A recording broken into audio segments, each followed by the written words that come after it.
This is the second part of Green's law. Green's law का first part में हम लोग स्टडी किए कि ग्रीन्स लॉ बेसिकली कहता क्या है। कहता ये है कि जितने भी लैंग्वेजेस के ग्रुप हैं जो पाई के मेंबर हैं, प्रोटो इंडो यूरोपियन लैंग्वेजेस के ग्रुप हैं, उनमें अगर कंपैरेटिव स्टडी करेंगे तो कुछ सिमिलैरिटी और कुछ डिसिमिलैरिटी पाएंगे। अब सिमिलैरिटी और डिसिमिलैरिटी किस में? तो उसके प्रोनाउंसिएशन में। जब हम लोग उच्चारण करेंगे ना तो कुछ फ्रेम वर्क पता चलेगा, कुछ ऐसा शिफ्ट पता चलेगा जिससे पता चलता है हम लोगों को कि ये सभी का फॉर्म्स और सबका मीनिंग सेम है और एक ही जगह से ओरिजिन होकर के ये इवैल्यूएट किए, एक ही जगह से चेंज होते होते होते अभी के फॉर्म में, अभी जो लैंग्वेजेस यूज कर रहे हैं उस फॉर्म में पहुंचे। तो उसके लिए हम लोग को जानना होगा कि फोनेटिक में कौन कौन सा कंपोनेंट है। तो there are 4 component we have to study. हम लोगों को ये 4 कंपोनेंट समझना, इसी के चेंज को हम लोग ग्रीन्स लॉ में अप्लाई करेंगे। अच्छा देखो, एस्पिरेशन का मतलब होता है जब हम लोग कोई भी वर्ड बोलते हैं ना तो उसके बाद स्ट्रेच करते हैं कुछ साउंड्स को। जैसे आप हिंदी में अगर चाहो तो प्रोनाउंसिएट करके देखो, जैसे भ, अगर अंग्रेजी में लिखेंगे तो दैट इज भ। दिस ह साउंड, ये ह साउंड एस्पिरेशन है। एस्पिरेशन का मतलब कि वो फ्लो है जो वोकल कोड से निकले, वोकल कोड से, वोकल कोड से हम लोग एयर फ्लो को पास करा रहे हैं। भ, आप प्रोनाउंसिएट करके देखेंगे, बिल्कुल प्रैक्टिकल चीज है, आप उच्चारण करके देखेंगे आपको पता चलेगा। इसी तरह दूसरा अगर देखें तो जैसे घ, घ, अ साउंड, ये अ साउंड है ना, ये इसी अ साउंड को हम लोग कहते हैं ये एस्पिरेशन है। एस्पिरेशन का मतलब स्ट्रेचिंग है, उस साउंड को स्ट्रेच किया गया है। नॉर्मली होता क्या है, जितने भी कॉन्सोनेंट हैं उसमें कुछ ना कुछ वोवेल्स का पार्ट मिक्स होता है, तो उतने दूर तक नहीं जाना है, बस ये समझना है कि ये भ में ह साउंड है, ये वोकल साउंड है, गले से निकलने वाला साउंड है, स्ट्रेचिंग साउंड है, इसी साउंड को हम लोग कहते हैं एस्पिरेशन। ये हुआ जैसे घ हुआ। इसी तरह आप देखेंगे ये ध है, तो इसमें भी ध, ध, भ, इस सारे में आप देखेंगे ये स्ट्रेच वाला वोकल साउंड है जिसको हम लोग एस्पिरेशन करते हैं। दूसरा आता है वॉइस साउंड। वॉइस साउंड का मतलब होता है वैसा साउंड जो हम लोग जब प्रोड्यूस करते हैं तो नाक से भी थोड़ा फ्लो होता है और माउथ के पार्ट्स का भी यूज करते हैं। अब आप कुछ वर्ड्स को उच्चारण करके देखो, जैसे बोले ब, ब का जब आप उच्चारण करेंगे तो आपको पता चलेगा, अगर नाक बंद कर लो और ब का उच्चारण करो तो प्रॉपर ब का उच्चारण नहीं हो पाएगा। दैट मींस वॉइस साउंड वैसे साउंड्स हैं जिसके उच्चारण में हम लोग को नाक का भी यूज है, हम लोग के माउथ का भी यूज है। तो वैसा साउंड जिसमें हम लोग का नोज का और माउथ का दोनों का इन्वॉल्वेशन है और ये फ्रिक्शन के साथ निकलेगा। दैट मींस उसके माउथ का फ्रिक्शन रहेगा और रिटेन करके वो निकलेगा। अच्छा, वॉइस साउंड हो गया जैसे ब। अब आप देखो इसमें ये साउंड जो है ये ब साउंड है, ब साउंड, ब, अगर नाक आप बंद कर देंगे तो ब का प्रॉपर प्रोनाउंसिएशन नहीं हो पाएगा। दैट मींस ये साउंड के लिए हम लोग को वॉइस का होना बहुत जरूरत है। वॉइस का मतलब हुआ कि मुंह से कुछ चीज, मुंह का भी एक्टिविटी और नाक से भी हम लोग नेजल एयर फ्लो पास कराते हैं। मुंह से भी आउट फ्लो होता है और नोज से भी एयर फ्लो होता है। ब जैसे हो गया ड, जैसे हो गया ड, ड हो गया ग।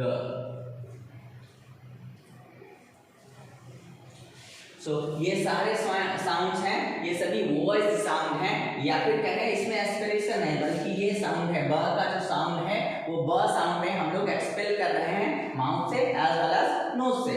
स्टॉप्स, स्टॉप्स या फिर प्रोसीड कहते हैं इसको।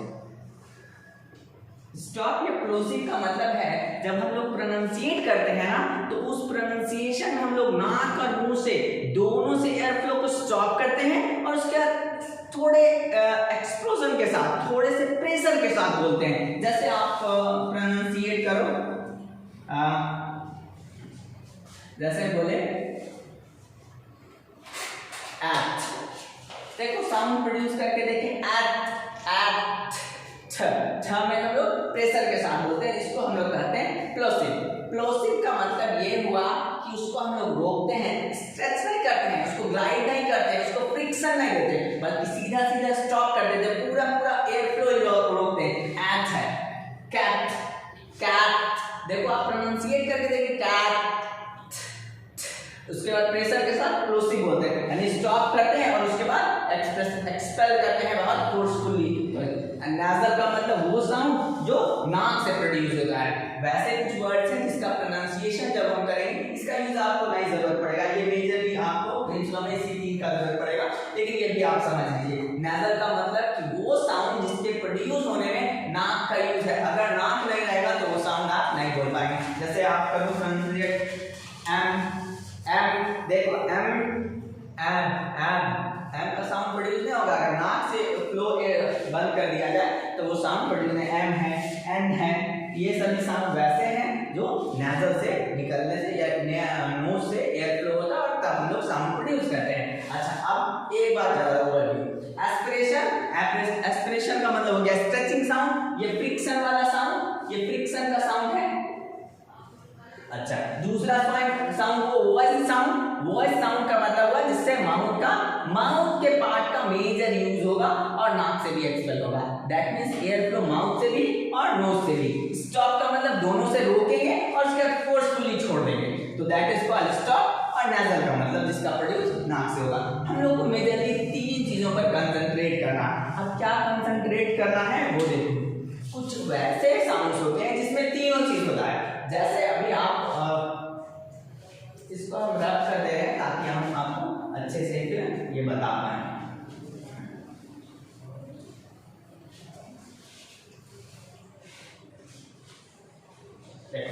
कुछ साउंड्स वैसे होते हैं, कुछ प्रोनाउंसिएशन ऐसे होते हैं जिसमें एस्पिरेशन भी होता है, जिसमें वॉइस भी होता है और स्टॉप भी होता है।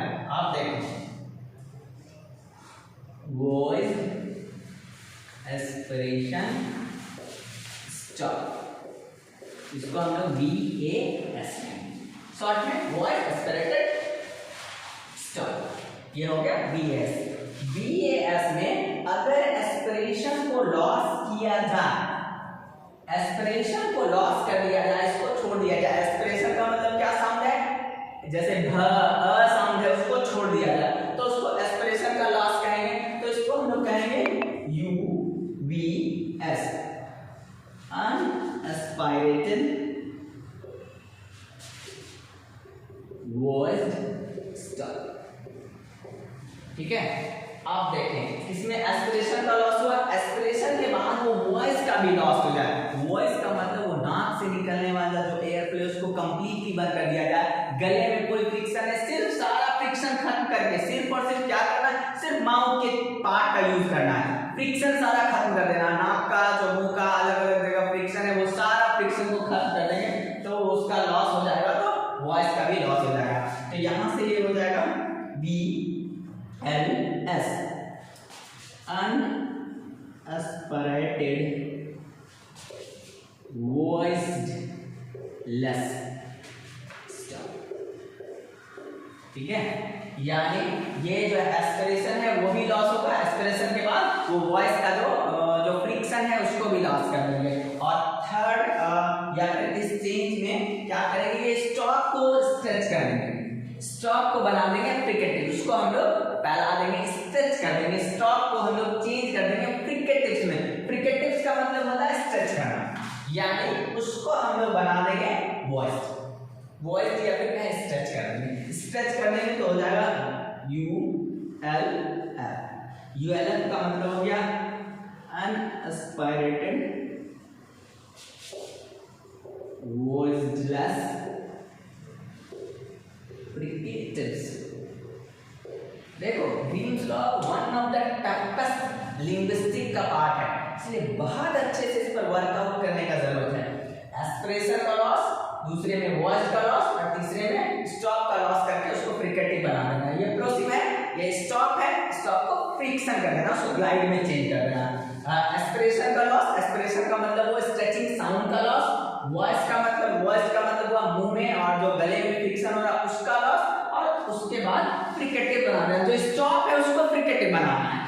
थोड़ा चेंज ये भी देखना, एस्पिरेशन का पहला एस्पिरेशन का को अनएस्पिरेटेड बनाना है, दूसरे में वॉइस को वॉइसलेस बनाना है और तीसरे में स्टॉप को फ्रिकेटिव बनाना है। यानी अगर हम कहें कि ये चेंज क्या है तो VAS से UVS, UVS से VLS, VLS से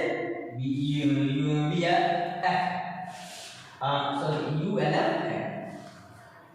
ये इसी चीज की स्टडी, इसी चीज को आइडेंटिफाई किए ग्रीन्स। और ग्रीन्स क्या बोले कि इसी तरह का सेटिंग चेंज हम लोग लैंग्वेज में देखे हैं, लैंग्वेज के अलग अलग ग्रुप में देखे हैं। यानी जो हम लोग ग्रुप पहले पढ़ चुके हैं, सैलिक ग्रुप है, इटालियन ग्रुप है, इंडो यूरेनियन है और जर्मनिक ग्रुप, इस सभी का कॉग्निटिव स्टडी कर रहे हैं, इस सभी को कंपैरेटिव स्टडी कर रहे हैं। तो पा रहे हैं, देख रहे हैं क्या, इस तरह का चेंजेस अलग अलग लैंग्वेजेस में हम लोग ऑब्जर्व कर रहे हैं, जिससे हम लोग को पता चलता है कि सभी एक ही जगह से ओरिजिनेट हुए और उसके बाद धीरे धीरे इस चेंज को फॉलो किए हैं। अब जरा चेंज में हम लोग कुछ वर्ड्स को लिख करके देखेंगे।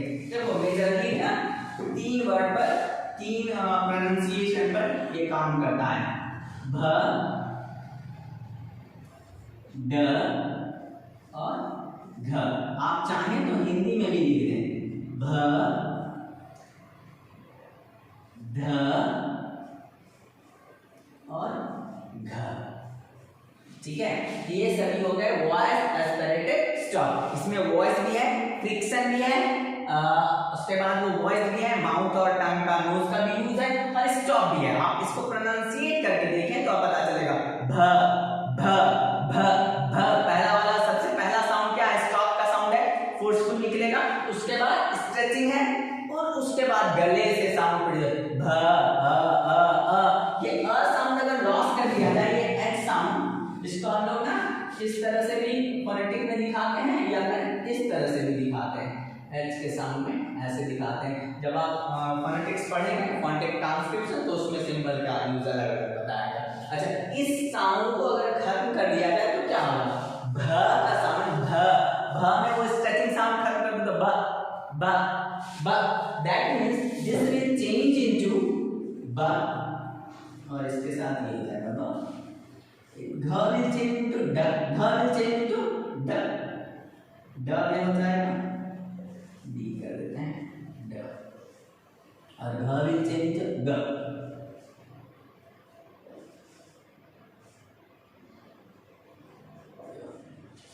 ये चेंज हुआ, यहां से ये हो गए सभी अनएस्पिरेटेड वॉइस साउंड। अनएस्पिरेशन, एस्पिरेशन जो था, एस्पिरेशन वाला ह वाला साउंड जो भी था, ये ह साउंड है, ये ह साउंड का लॉस हो गया। ये सभी चेंज होकर के भ विल चेंज इनटू ब, ध विल चेंज इनटू ड, घ विल चेंज इनटू ग। घ जो है ग में चेंज हो गया। तो फर्स्ट एस्पिरेशन का लॉस हुआ था। अब देखो, अब दूसरे में क्या लॉस कराना है, वॉइस जो फ्रिक्शन है, जो नाक का फ्रिक्शन है, जो माउथ का फ्रिक्शन है, वो दोनों फ्रिक्शन को लॉस कराना है। अब जब वो फ्रिक्शन चेंज करिएगा या फिर उसके लॉस को करिएगा तो ब विल चेंज इनटू प। अब देखो, भ में जो फ्रिक्शन है, गले का फ्रिक्शन, माउथ में जो फ्रिक्शन है, उसको खत्म कर देना है। भ विल चेंज इनटू ब एंड ब विल चेंज इनटू प। ब ब ब ब। आप देखो, ब का जैसे साउंड करेंगे तो फ्रिक्शन हो रहा है, उस फ्रिक्शन को लॉस कर देना, प प। इसी तरह ग विल चेंज इनटू ट, ग विल चेंज इनटू क। ठीक है, ये ब विल चेंज इनटू प, ड विल चेंज इनटू ड ट एंड घ विल चेंज इनटू क। अब हिंदी में भी लिख लो, प ट क। ये क्या हो गया, अनएस्पिरेटेड वॉइसलेस स्टॉप, ULS। ठीक है, या बहुत से लोग VLS भी करते हैं, वॉइसलेस एस्पिरेटेड स्टॉप। तो आप देख लो, ULS भी ठीक है, कुछ लोग इसको VLS भी बोलते हैं, VLS भी बोलते हैं, इसको VLF भी बोलते हैं। तो आप अलग अलग बुक में अलग अलग दिया हुआ रहता है, आप दोनों चाहो तो ले लो। ULS भी ठीक है, ULS का मतलब होगा अनएस्पिरेटेड वॉइसलेस स्टॉप, ये L के लिए, लेस के लिए लगा हुआ। या फिर बहुत से लोग ऐसा भी बोलते हैं VLS का मतलब वॉइसलेस एस्पिरेटेड अनएस्पिरेटेड स्टॉप, क्योंकि U का सिंबल इसमें नहीं है, इसीलिए थोड़ा सा कॉम्प्लिकेटेड है याद करना, अदरवाइज आप याद कर सकते हैं। VLS से VLF, यानी VLS तक पहुंच गया। VLS कौन से कहा, जैसे भ से एस्पिरेशन से VAS से चेंज होकर के क्या हो रहा है, UBS से चेंज होकर के क्या हो रहा है, VLS या ULS हो गया। ULS अब इसमें और चेंज करना है। और चेंज क्या है, तो ये जो स्टॉप्स है जो हम लोग शुरू में ना प साउंड कर रहे हैं, प, इसको ग्लाइड कराना है, इसको फ्रिकेटिव्स बना देना है। फ्रिकेटिव्स बनाने से क्या होगा, वो स्ट्रेच कर देगा। फ प विल फ, देखो स्ट्रेच करेंगे तो प क्या हो जाएगा, फ। ट विल चेंज इनटू थ, थ, या फिर इसको आप सिंबल में ऐसे लिखते हैं थ। एंड क विल चेंज इनटू ह। So this change will be आपका the Green's law। Green's law में इसी चेन में बहुत सारा वर्ड्स है, बहुत सारे एग्जांपल्स देके हम आपके इसके थर्ड पार्ट को बनाएंगे, तब ये होगा। अभी पूरे को कंपाइलेशन करके एक बार हम अच्छे से बता रहे हैं, एक बार हम इसको कंपाइल कर देंगे बोर्ड पे कैसे इसको लिखना। लिखने का तरीका ये भी ठीक है, लेकिन और दूसरा तरीका है जो जिसको हम एक्सप्लेन करते हैं।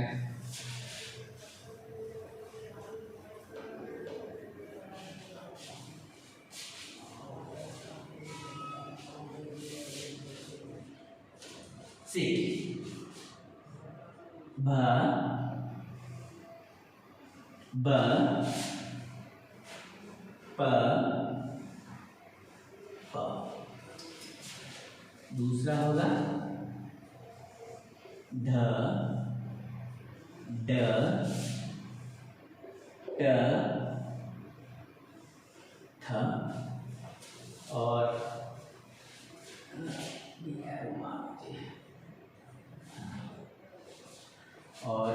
थर्ड वन इज घ ग क। और इसी को ये फर्स्ट है, सेकंड है, थर्ड है, जैसे भी आप नंबर करो तो ये हो गया। इसी को अगर चाहे तो इसके फॉर्मूले को लिख देना, तो फॉर्मूला क्या लिखेंगे, VLS will change into VAS will change into U unaspirated UVS unaspirated voice stop, and then unaspirated voice stop to BLS, या फिर इसको ULS भी लिखते हैं, जो और यहाँ से अब चेंज होता VL, यानी voice aspirated stop will change into voice unaspirated stop, and then it will change into voiceless unaspirated stop, and voiceless unaspirated stop will change into voiceless unaspirated fricatives। तो इस पूरे चेंज को हम लोग Green's law कहेंगे। ये हुआ इसका क्रक्स, मेजर चीज यही हुआ, इसका हार्ट यही हुआ। अब इसको अलग अलग एग्जाम्पल्स के साथ, अलग अलग लैंग्वेजेस के ग्रुप के साथ स्टडी करना है, तो वो हम लोग थर्ड पार्ट में करेंगे। फर्स्ट पार्ट में हम आपको बताए कि क्या क्या स्टडी में जरूरत है, या क्या स्टडी किसको ऑब्जर्व करके देखा जाए। तो अलग अलग फैमिलीज हैं, ग्रुप हैं लैंग्वेजेस की, उनका कंपैरेटिव स्टडी करना। और ये हम लोग को जो इसका मेन मोटो था, इस पूरे प्रोसेस का मेन मोटो ये था, हम लोग को ये प्रूफ करना था कि ये जितने भी लैंग्वेजेस दिख रहे हैं पाई ग्रुप में आपको 8 डिफरेंट लैंग्वेजेस का ग्रुप बताया, वो सभी ना एक दूसरे से एसोसिएटेड है। उसको प्रूव करने के लिए ये जो चेंज है उसको हम लोग को पढ़ना है, समझना है कि ये चेंज अगर यहाँ जैसे लैटिन में कोई ध था तो यहाँ संस्कृत में दैट विल चेंज इनटू ड। और इसका बहुत सारा एग्जांपल्स हम आपको नेक्स्ट लेक्चर में लिखा देंगे। अभी इसको बहुत अच्छे से ऑब्जर्व कीजिए और समझिए, ज़्यादा से ज़्यादा लोगों को बताइए। और दूसरा ये कि ये चैनल को सब्सक्राइब कराइए ताकि हम बहुत ज़्यादा वीडियोस दे सकें और बहुत सारा चीज़ आपको बता सकें। ये ग्रीन्स लॉ सबसे one of the toughest part है लिंग्विस्टिक का, और हम कोशिश किए हैं बताने का आपको अच्छे तरीके से। फिर भी आप ना खुद से अगर करके देखेंगे तो ये निश्चित है कि आपको वो समझ में आ जाएगा। आप खुद ही ऑब्जर्व करेंगे ना, तो भ का ह अगर खत्म कर देना, कि ह साउंड निकाल देना, that will definitely change into ब। ब का वो साउंड जो फ्रिक्शन के साथ है, उस फ्रिक्शन को खत्म कर देंगे तो प बहुत छोटा हो जाएगा। प ब आप खुद ही फ्रिक्शन करके देखें, और यहाँ से इसको स्ट्रेच कर देना, यहाँ से इसको प को स्ट्रेच कर देना, स्ट्रेच कर देंगे प For today it's enough. We will continue tomorrow. Thank you friends.